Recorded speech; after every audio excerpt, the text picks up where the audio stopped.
Hello বন্ধুরা, এটি হলো রাধার বাড়ি। আরে বাহ বন্ধুরা, দেখো রাধার বাড়ি কত সুন্দর রং করেছে। আর এখানে রাধারা সবাই ঘুমিয়ে আছে। তাহলে চলো দেখিনি রাধার এই নতুন বাড়িতে আজকে রাধার দিনটি কেমন কাটে।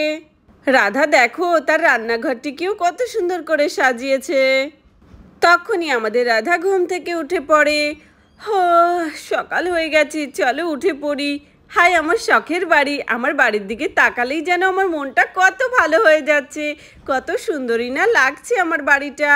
যাই ঘরের কাজবাজগুলো একটু সেরে নি। আরে এই যা, আমার গাছে কত ফুল ফুটে আছে। প্রথম তো গিয়ে গাছ থেকে ফুলগুলো তুলতে হবে। আর দেখো এদিকে গুড্ডুর বাবা এখনো ঘুমিয়ে আছে। মনে হচ্ছে আজকে ও একটু বেলা করে কাজে যাবে। চলো ঠিক আছে, আগে আমি আমার গাছের ফুলগুলো তুলে নিয়ে আসি, নইলে তো পাড়ার বাচ্চারা সব ফুলগুলো চুরি করে নিয়ে চলে যাবে। যাই। আরে বাহ দেখো কত সুন্দর ফুটে আছে আমার গাছের এই ফুলগুলো। চলো তাড়াতাড়ি করে পেরে নি। আরে এই সাইডের ফুলগুলো সবকটাই শুকিয়ে আছে, চলো এই ডালের ফুলগুলো পাড়া যাক। আরে এ কি, আরে আরে আমি তো ধরতেই পারছি না ফুলগুলো। আরে ফুলগুলো তো খুবই উঁচুতে রয়েছে, আমি তো ধরতেই পারছি না। আরে এই নাও রাধা, আমি তোমাকে উঁচু করেছি, এবার তুমি ফুলগুলো পেরে নিতে পারবে। আরে গুড্ডুর বাবা আমি পড়ে যাবো তো, পড়ে যাবো, আমাকে নামিয়ে দাও। আরে রাধা তুমি পড়বে না, আমার ওপর বিশ্বাস রাখো। না না ফুলগুলো তুলে নাও তাড়াতাড়ি করে। আচ্ছা ঠিক আছে, আমাকে ফেলে দিও না। এই দেখো আমি সব ফুল তুলে নিয়েছি, কত ফুল হয়েছে আজকে। আরে হ্যাঁ হ্যাঁ রাধা, সত্যি গাছটা সেদিন লাগিয়েছি, আর দেখো আমাদের এখন ফুলও দিতে শুরু করেছে। হ্যাঁ সত্যি বলেছে, আমার তো এই ফুল গাছটি ভীষণ প্রিয়। চলো ফুলগুলো নিয়ে ঘরে এবার রেখে আসি। আরে রাধা আমি বেরোচ্ছি কাজে, ঠিক আছে? আমি মুখ হাত পা ধুয়ে আসছি, তুমি ততক্ষণে আমার জন্য পারলে এক কাপ চা করে দেবে? ঠিক আছে দিচ্ছি। আচ্ছা ঠিক আছে, মুখ ধুয়ে আসছি। আরে গুড্ডু বাবাকে তাড়াতাড়ি করে আগে চাটা করে দিই, তারপরে না হয় আমি স্নান করে পুজো দিয়ে নেব। নইলে তো গুড্ডুর বাবা না খেয়েই চলে যাবে, আবার সেই কোন বেলাতে আসবে বেচারা। ঠিক আছে যাই, আগে ফুলগুলো ঘরে রেখে আসি। আরে সত্যি গ্যাসের আজকাল তার দাম, আমি তো কাঠ জোগাড় করে রেখেছি, রাধাকে বলবো এই কাঠগুলো দিয়ে রান্না করতে। রাধা এই নাও কাঠ কেটে নিয়ে এসেছি। আরে এ কি গুড্ডুর বাবা, তুমি আবার কাঠ নিয়ে এসেছো? আমি যে বললাম গ্যাস ফুরিয়ে গেছে, গ্যাসে রান্না করব, গ্যাস নিয়ে এসো। কাঠে রান্না করতে আমার ভীষণ কষ্ট হয়, খালি ধোয়া আর ধোয়া হয়। এই গুড্ডুর বাবাও না দিন দিন এত কিপটে হচ্ছে যে কি আর বলবো। ঠিক আছে যাও যাও, এই বেলাটা আমি এই কাঠের খড়িতেই রান্না করছি, কাল থেকে কিন্তু আর করব না। আরে মা তুমি উঠে গেছো ঘুম থেকে, কি করছো? এই তো সোনা তোমাদের জন্য জলখাবার বানাতে চলেছি। ও জলখাবার, ঠিক আছে যাই, আমি গিয়ে মুখ হাত পা ধুয়ে ফ্রেশ হয়ে আসি। আরে রাধা আজকে তুই আর বিশ্বজিৎ ভাই তো দেখছি সকাল সকাল ঘুম থেকে উঠে পড়েছিস, আমারও আগে, কি ব্যাপার? আরে হ্যাঁ রে দিদি, এমনি নতুন নতুন ঘর হয়েছে তো, তাই নতুন বাড়িতে কাজ করার মজাই আলাদা, তাই তো আগে আগে উঠে পড়েছি। আরে তাই নাকি? ঠিক আছে কাজ কর তাহলে তোরা, আমি যাই গিয়ে গোয়াল ঘরটা পরিষ্কার করে দিয়ে আসি। চলো নতুন ঘরে বসে বসে এখন রাধার হাতের গরম গরম চা খাবো, প্রথম দিন কত সুন্দর।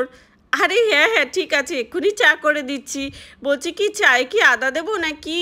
আরে হ্যাঁ হ্যাঁ আদা চাই করো, কড়া করে একদম। ঠিক আছে চলো, জল দিয়ে দিয়েছি, এবার চা পাতা আর চিনিটাও দিয়ে দিই। আরে আমারটাতে কিন্তু চিনি কম দেবে। আরে তুমি আবার চিনি কম খাও কবে থেকে? আরে চিনি কম খাওয়াই ভালো, স্বাস্থ্যের পক্ষে ভালো চিনি কম খাওয়া, চিনি বেশি খেলে খুবই অসুবিধা হবে। ঠিক আছে দাঁড়াও, আমি চিনি কমই দিচ্ছি, না কমই দিয়েছি কিন্তু চিনি। এবার চা পাতাটাও দিয়ে দিই। আজকে তাহলে আদা চাই করি, আর দুধ দেবো না চায়, ঠিক আছে? চলো আদাটাকে এবার ভালো করে থেতো করে নিই। লা লা লা লা লা লা লা। চলো আদা থেতো করা হয়ে গেছে, এবার দিয়ে দিই। দেখেছো চায়ের তো কালারও চলে এসেছে, কত সুন্দর চা হয়ে গেল আমার ঝটপট। আরে রাধা আন্টি মনে হচ্ছে কি আদা চা বানাচ্ছে। রাধা আন্টি আমিও চা খাবো। আরে না প্রিয়া শোনা, বাচ্চাদের চা খেতে নেই, তোমাদের জন্য বরং আমি দুধ গরম করে দিচ্ছি, ঠিক আছে? ওকে ঠিক আছে রাধা আন্টি। আরে আগুনটাও নিভে যাচ্ছে, ফু দেই। দেখেছো আগুনটা পুরোই নিভে যাচ্ছে। আরে রাধা আন্টি আমার চোখ জ্বালা করছে, আমি যাই। আরে হ্যাঁ হ্যাঁ যাও যাও। চলো চা তো হয়ে গেছে, এবার আমি পাঁপড়গুলোকে ভেজে দিই। একটু পাঁপড় দিয়ে আর মুড়ি দিয়ে খেয়ে গেলে গুড্ডুর বাবার পেটটা অনেকক্ষণ ভরা থাকবে।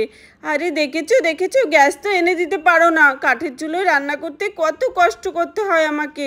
আরে মনে হচ্ছে আজকে রাধা সারাদিন রান্না করবে আর আমাকে বকাবকি করবে। আরে তা কি করব, গ্যাসটা এনে দাও না, সিলিন্ডারটা ফুরিয়ে গেছে। আচ্ছা ঠিক আছে, বিকালে এনে দেবো। এখন তুমি ঝটপট আমাকে পাঁপড়গুলো ভেজে দাও তো। ঠিক আছে, চলো। এদিকে চাও হয়ে গেছে, কাপের মধ্যে চাগুলোও বেড়ে নিই। আরে ছাঁকনিটা কোথায় গেল? ছাঁকনিটা তো খুঁজেই পাচ্ছি না। চলো চামচ দিয়েই চাগুলো বেড়ে দিই।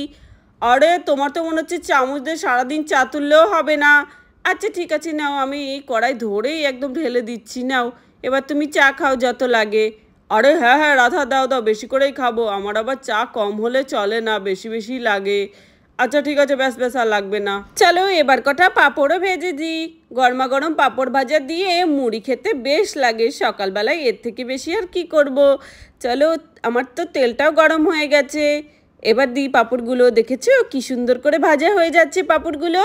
আরে গুড্ডুর বাবা, তুমি এই পাঁপড়গুলো এনে শহর থেকে বেশ ভালোই করেছো। আরে এইসব পাঁপড়গুলো তো আমি শহর থেকে আনিনি, এগুলো তো আমাদের গ্রামের দোকানেই পাওয়া যায়। আরে হ্যাঁ, তুমি ঠিক বলেছো গুড্ডুর বাবা, এগুলো তো আমাদের এখানেও পাওয়া যায়। চলো, এগুলো ভাজা হয়ে গেছে, এবার তুলে নিই। এ বাবা, ওটা পড়ে গেল।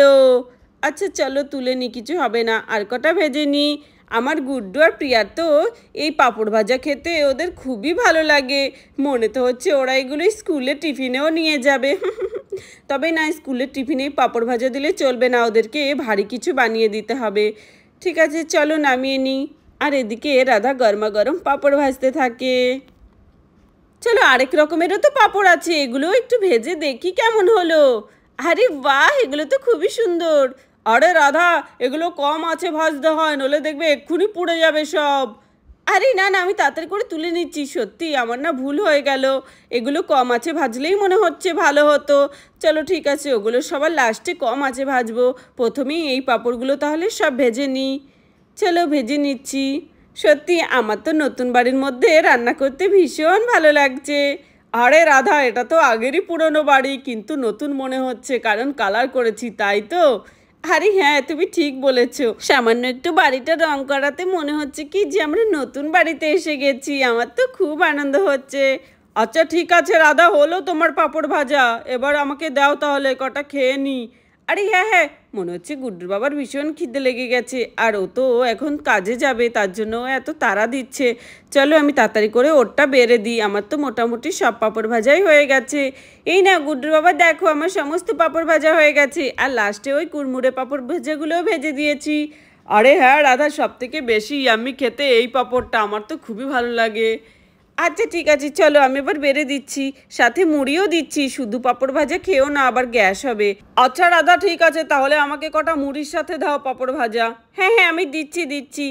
রাধা আন্টি, আমি কিন্তু পাঁপড় ভাজা খাবো। আরে হ্যাঁ হ্যাঁ প্রিয়া সোনা, পাঁপড় ভাজা দিব, মুড়িও দেব, কিন্তু তোমাদের চা দেওয়া যাবে না, তোমাদেরকে চায়ের বদলে গরম দুধ দেবো, ঠিক আছে? ওকে ঠিক আছে রাধা আন্টি, তুমি খুব ভালো। চলো তাড়াতাড়ি করে দিয়ে দিই সবাইকে পাঁপড় ভাজাগুলো। আরে রাধা, আমাকে আবার কাজেও বেরোতে হবে, তাড়াতাড়ি দাও। এই নাও গুড্ডুর বাবা। আচ্ছা চলো, এবার জমিয়ে নাস্তা করা যাক। এই নাও, এই নাও তোমার চাটা, মনে হচ্ছে ঠান্ডা হয়ে গেল। চলো চায়ের চুমুক দিই। আরে বাহ, গরমা গরম চা, সাথে হলো পাঁপড় ভাজা আর মুড়ি, আর কি চাই। চলো এবার তাড়াতাড়ি করে পাঁপড় ভাজাটা খাই। সত্যি খুব ভালো হয়েছে। আরে রাধা আন্টি, আমরা কতক্ষণ বসে থাকবো, আমাদেরকেও দাও। আরে হ্যাঁ হ্যাঁ বাচ্চারা, দিচ্ছি দিচ্ছি। তোমার মা তো এখনো দুধটা নিয়ে আসলো না, ও তো দুধ দোয়াতে গেছে। চলো দেখি রাধা সকাল সকাল কি করছে। ওর বাড়িটার দিকে তাকালে তো এখন আমার খুবই হাসি পায়। আগে কত সুন্দর ছিল বাড়িটা, আর এখন মনে হচ্ছে। আরে রাধা, কি করছো গো সকাল সকাল? আরে কি, রাধার বাড়ি এত সুন্দর হয়ে গেল কি করে? আরে সেদিন তো দেখলাম পুরো শুধু সাদা কালার ছিল, আজকে কত সুন্দর করে ফেলেছে ওরা বাড়িটা। সত্যি কি ভালো লাগছে দেখতে। আরে কি গো, তুমি এসেছো? বসো বসো, এ নাও চা খেয়ে যাও গো। আরে রাধা, হ্যাঁ হ্যাঁ ঠিক আছে, আমি বসছি তাহলে। সত্যি রাধা, তোমাদের বাড়িটা কিন্তু খুব সুন্দর লাগছে গো। আরে হ্যাঁ, কারা রং করেছে দেখতে হবে না, বাচ্চারা, তারপরে আমরা সবাই মিলে করেছি। আরে সত্যি, আমি তো সেদিন দেখে শুধু শুধু ভাবছিলাম তোমার বাড়িটা খারাপ হয়ে গেছে, কিন্তু সত্যি তোমার বাড়িটা অনেক সুন্দর হয়েছে। আচ্ছা ঠিক আছে, এসব কথা এখন বাদ দাও তো। নাও, আমাদের সাথে বসে বসে তুমি এখন চা মুড়ি আর এই পাঁপড় ভাজা খাও। আচ্ছা ঠিক আছে, দাও, তুমি এত করে বলছো। ঠিক আছে চলো, আমিও এবার একটু খেয়ে দেখি। আরে হ্যাঁ হ্যাঁ, খাও খাও। আরে হ্যাঁ হ্যাঁ, খাও খাও পূর্ণিমা দিদি, তোমার তো মনে হচ্ছে পাঁপড় ভাজা আর মুড়ি ভীষণ পছন্দের। আরে হ্যাঁ, আন্টি তো খুব ভালোবাসে, আমি জানি তো, তার গন্ধই তো চলে এসেছে আমাদের বাড়িতে। আরে প্রিয়া, গুড্ডু সোনা, কি বলছো এগুলো? বাড়িতে আসা মেহমানদের এরকম বলতে নেই, চুপ করে বসো, তোমরা নিজেদের খাবারগুলো চুপচাপ খেয়ে নাও। তখনই কুসুম চলে আসে। আরে চলো, আমার কাজবাজ হয়ে গেছে। আরে দিদি আয়, খেয়ে নে। সত্যি রাধার বাড়িটা এখন কত ভালো লাগছে, তার সামনে আমার বাড়িটা এখন যেন কেমন ফ্যাকাশে ফ্যাকাশে লাগছে। রাধা বলছি কি, আমার বাড়িটাও রং করে দিবি? আরে হ্যাঁ হ্যাঁ দিদি, অবশ্যই দেবো, কেন দেবো না। আমি তো সেদিন থেকেই তোকে বলছি তোর বাড়িটাও রং করে দিই। সত্যি রাধা, তুই রং করে দিবি আমার বাড়িটাও? ঠিক আছে, চল আমরা ঝটপট করে তাহলে জলখাবারটা খেয়ে নিই, তারপরে আমরা আমাদের বাড়িটাও রং করা শুরু করব। আরে হ্যাঁ দিদি, তাহলে আয়, তাড়াতাড়ি করে আমরা ঝটপট জলখাবারটা খেয়ে নিই, তারপরে সবাই মিলে আমরা রং করব। হ্যাঁ হ্যাঁ চলো খাই। ঠিক আছে মা, তাহলে আমরা গিয়ে রাজু, কেলটু দাদা, গীতা দিদি সবাইকে ডেকে নিয়ে আসি, সবাই মিলে রং করব, তাহলে তাড়াতাড়ি হয়ে যাবে। আচ্ছা ঠিক আছে বাচ্চারা, যাও তাহলে, ওদেরকেও ডেকে নিয়ে আসো। আরে রাধা, সেদিনকার মতো বাচ্চাদেরকেও কিছু করে খাইয়ে দিবি, কাজ করার পর দেখবি ওরা কত খুশি হবে। আরে চলো চলো আমরা যাই। আর এদিকে আবার প্রিয়ারা ডাকতে যায় বাচ্চাদেরকে। সত্যি রাধা, আমি তো ভাবছি এখন আমার বাড়ির রংটাও তোর বাড়ির মতো করে নেব। আরে তা কি কখনো হয় নাকি? তাহলে বন্ধুরা, ভিডিওটা এখানেই শেষ করছি। যদি ভালো লাগে প্লিজ একটি লাইক করো আর সাবস্ক্রাইব করে আমাদের পাশে থেকো। ধন্যবাদ।